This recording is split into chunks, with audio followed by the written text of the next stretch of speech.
I was 34 years old. My life was quiet. It was steady. It was mine. Every morning, I woke up at the same time.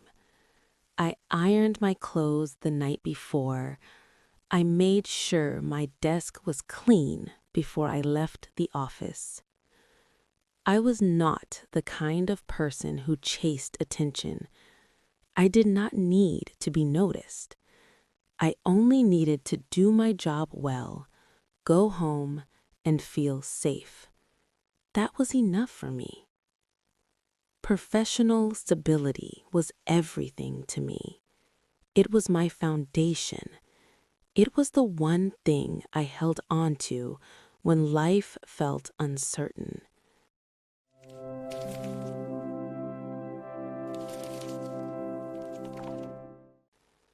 My boss was a man named Caldwell.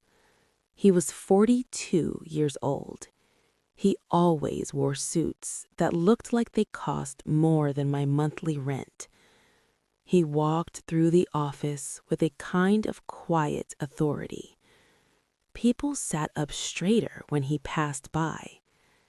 He rarely smiled. He almost never joked. He was the kind of man who made a room feel serious just by walking into it. So when he started smiling at me, I noticed. I just didn't want to read too much into it. At first, I told myself it meant nothing. Maybe he was just being polite. Maybe I had done something right on a report and he was pleased. I kept my eyes on my spreadsheets. I stayed focused on my work. But then he started coming to my desk every day. He would ask about my progress. He would linger a little longer each time. And sometimes, even when I wasn't looking up, I could feel his eyes on me. It gave me a strange feeling in my stomach. Not exactly fear, just something I couldn't quite name. One Tuesday afternoon, everything shifted. Caldwell stood by my cubicle. His voice was softer than usual. He told me my work ethic was exceptional. He said my contributions were vital to the department. He said that kind of dedication deserved a real reward. His words sounded kind. They sounded genuine, but something underneath them felt heavier than a compliment. I smiled and said thank you. That night, I couldn't sleep. I kept turning his words over in my mind. You deserve more. What did that mean exactly? Was a promotion coming? Or was there something else behind those words? A week later, he called me into his private office. I walked in with my hands folded and my heart beating a little too fast. In the corporate world, a private meeting with the boss could mean a breakthrough or a disaster. There was usually no in between. Caldwell got straight to the point. He told me I was one of the firm's top performers. He said a salary increase was not just deserved, it was warranted. The relief hit me like a wave. A raise meant fewer sleepless nights, fewer worries about bills, more room to breathe. Then he added something that made me go still. He said the office was too formal a place to discuss the details of my new compensation. He suggested dinner, a quiet restaurant by the coast, just the two of us. Something about those words made me hesitate. Mixing a salary conversation with a dinner felt off. It felt like crossing a line. But what could I say? He was my boss. He held the key. to everything I had been working toward. I was afraid that saying no might make the raise disappear, so I gave a small nod. He smiled. I left his office feeling two things at once: hope and dread. The evening of the dinner arrived. The restaurant was beautiful. It sat right by the ocean. The light was golden and soft, the kind of place people went to on anniversaries or first dates, not to talk about salary increases. Caldwell had changed out of his suit. He wore a casual shirt, relaxed and open at the collar. The moment I saw that, something in me shifted. This didn't feel like business anymore. He greeted me with a compliment that made heat rise to my cheeks. I smiled, but inside I felt unsteady. As the evening went on, the conversation moved further and further away from work. He stopped talking about the company. He started asking about my dreams, my life outside the office, my plans. Then he turned the focus to himself. He talked about loneliness. He said being at the top of the ladder meant being isolated. He said no one truly understood the weight of it. And then he looked at me. He said I was different, that I was not like the others. In that moment, a dangerous feeling crept into my chest, the feeling of being chosen, of being special. When he reached across the table and took my hand, I knew a line had been crossed. I knew it clearly, and yet I didn't pull away. His attention felt like warmth. The promise of the raise felt like security. I told myself this was not what it looked like. I told myself I was in control. I was not in control. The evening did not end at the restaurant. Caldwell suggested we continue talking at his apartment nearby. He said it would be more private. Every instinct in me sent up a warning, but I silenced each one. His apartment was exactly what I expected: quiet, expensive, and cold. We sat on the sofa. The air between us was heavy. When he kissed me, I did not resist. That night, the line between my professional life and my personal life disappeared completely. I stayed. I convinced myself this was the beginning of something new, something that would finally make me feel taken care of. The next morning was brutal. Caldwell woke up and gave me a vague, sleepy promise that he would look after me, but even as he said it, the warmth was already draining out of the room. When I got to the office, he was a completely different person. He didn't look at me. He didn't acknowledge what had happened.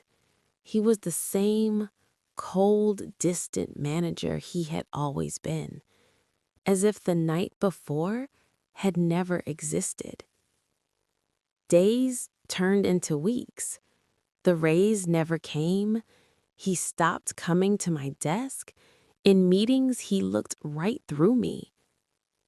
The man who had called me special treated me like I was invisible.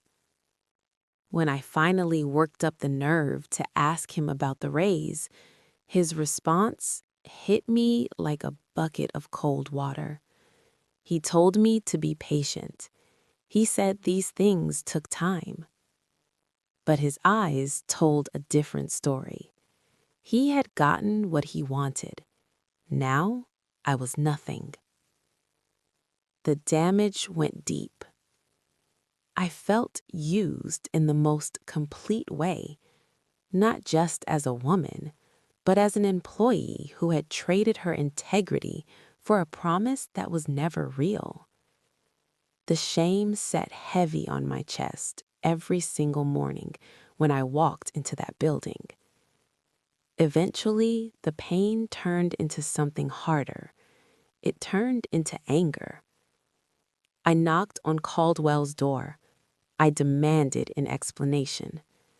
I told him his behavior regarding my compensation was dishonest. I told him he had made a promise he never intended to keep. He looked at me with a coldness that took my breath away. He lectured me about professionalism. He told me personal matters had no place in the office. When I reminded him that he was the one who had taken things personal, he shut me down completely. He told me the conversation was over. He told me to go back to my desk. I left his office with tears burning behind my eyes. My heart felt like it was made of broken glass.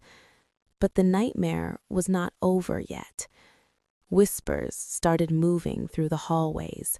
I could feel eyes on me in the break room. People looked at me with a knowing kind of look. Our so-called secret was clearly no secret at all. Then I got called into the office of Miss Fenwick, the head of human resources. The meeting was hard. Miss Fenwick was calm, but her questions were direct and pointed.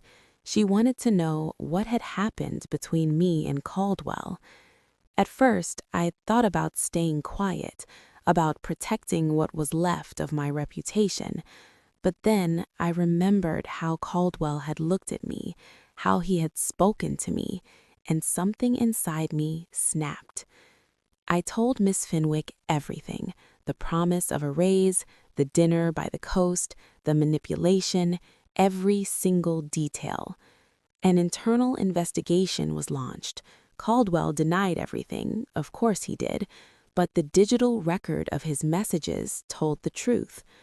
The company acted quickly. Caldwell was terminated. For a brief moment, I felt something close to justice, but corporate justice is rarely clean. The office atmosphere turned cold and sharp. My colleagues did not see me as someone who had been taken advantage of. They saw me as the person who had blown up a high-ranking manager's career. The isolation was total. Cold stares followed me everywhere. Hushed comments stopped when I walked into a room. Then the final blow came. A formal letter from the executive board arrived. It stated that my employment was being terminated. They cited the need to protect the company's public image. They wanted to move past the scandal. And moving past it, apparently, meant getting rid of me. I lost my income, my professional standing, my confidence. All of it gone at once. I spent weeks in a fog. I swung between fury at Caldwell and deep, aching shame for my own choices. I had let my hunger for security cloud my judgment, and I paid for it with everything I had worked for. But rock bottom has a way of clearing your vision. After a month of unemployment, I made a decision. I was not going to let this experience write the final chapter of my story. I updated my resume. I sent it out to dozens of companies. I kept going even on the days when it felt hopeless. I was determined to find a workplace where merit mattered, where I mattered, not because of who I knew, but because of what I could do. Eventually, I found that place. I was hired at a new firm under the leadership of a man named Mr. Aldrich. The difference was like stepping out of darkness into clean morning air. Mr. Aldrich was a true professional. He was respectful. He was focused. He kept clear boundaries and expected the same from everyone around him. In that environment, I didn't have to hide. I didn't have to calculate every move. I just showed up and did my work. And the work spoke for itself. I earned praise for my skills, real praise, the kind that felt honest. Looking back now, the experience with Caldwell was the most painful thing I had ever gone through. But it was also the thing that woke me up. I used to believe I needed someone in a position of power to look after me. I used to think my value was something that others had the right to grant or take away. I know better now. My worth is not a reward that someone hands out. It is something I was born with, something that belongs to me. And no manipulative boss, no broken promise, and no corporate scandal can touch it. I learned to recognize the warning signs. I learned to stand up for myself, even when it cost me something. I learned that protecting my integrity is worth more than any paycheck. My life is quiet again. It is steady. It is mine. But this time, that quietness is built on something solid, something no one can take away.